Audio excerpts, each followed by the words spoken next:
On a appréhendé ce phénomène uniquement sous l'angle, en France, depuis 2014, du côté des autorités, sectaire. Mmh. L'approche sectaire, évidemment, il faut la prendre en compte, on ne peut pas l'évacuer totalement. Mais on ne peut pas comprendre ce phénomène qu'avec cette approche-là. Mais ça a arrangé tout le monde, parce que ça permettait de dire, ça n'a rien de religieux, donc évidemment pour les sphères politiques, c'est un discours qui est plus facile à faire passer.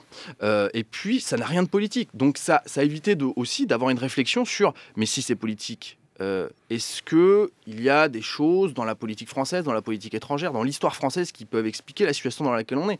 C'est vrai que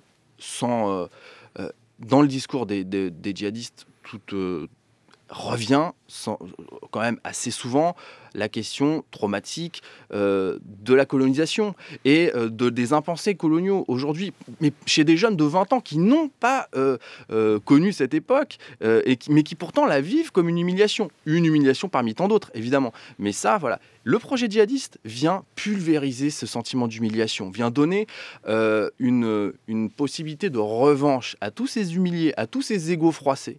C'est ça, il transforme cette humiliation en un sentiment de surpuissance, de fierté. Il leur permet enfin de relever la tête, ce qui n'était pas le cas jusque-là.